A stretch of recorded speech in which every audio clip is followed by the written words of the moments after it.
Hello learners, how are you? I am Acharya Pushparaj Madhwal.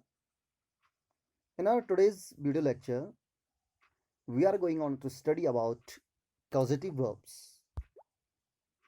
जैसे कि नाम से ही पता चलता है, causative, cause, कारण, causative verbs यानी कारणवाचक क्रिया।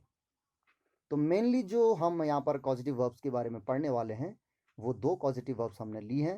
वो है, पहला है get and the another one is make.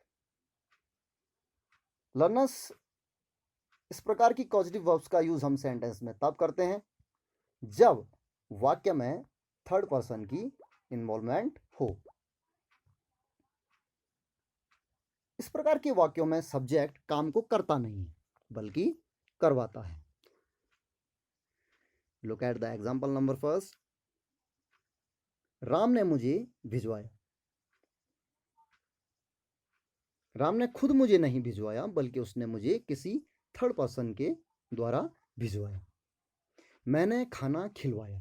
The another example is मैंने खाना खिलवाया। मैंने खुद नहीं खिलाया बल्कि किसी थर्ड पर्सन के द्वारा खाना खिलवाया। इन वाक्यों में गेट या मेक का जो प्रयोग होता है वो मेन वर्ब की तरह होता है, एंड जो वर्ब होती है वो सेकेंड वर्ब के रूप में कार्य करती है। तो first of all we are going on to discuss about the first causative verb get, and we use get with non-living things.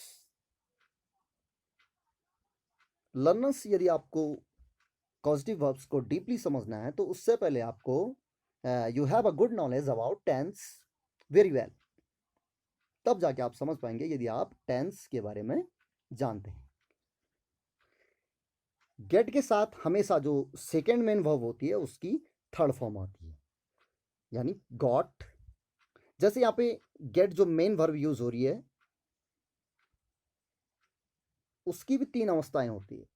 First get, the second form is got and the third form is got. Look at the example. Ram ने पत्र लिखवाया। तो इसमें जो main verb है वो gate use हो रही है। गेट यहाँ पर मेन वर्ब का कार्य कर रही है, and the second main verb is right.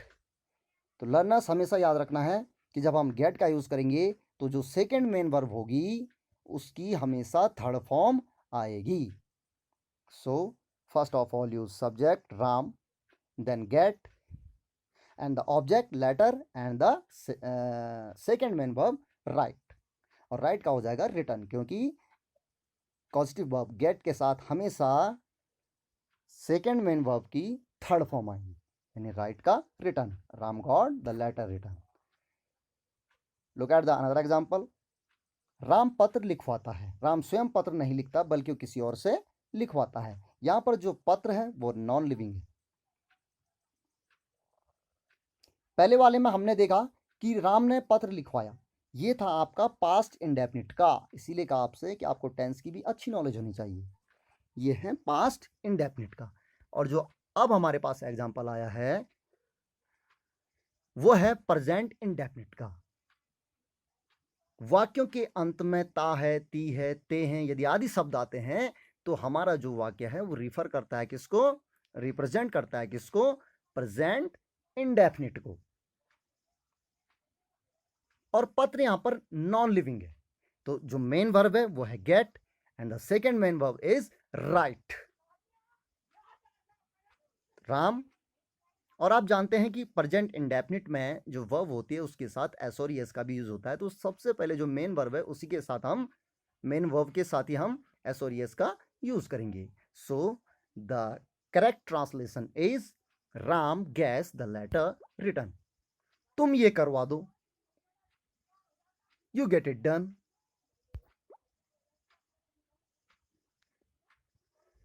Right? Okay. The next causative verb is make. And make का प्रयोग हम हमेशा लिविंग बीइंग के साथ करते हैं। make की second form made and third form is also made.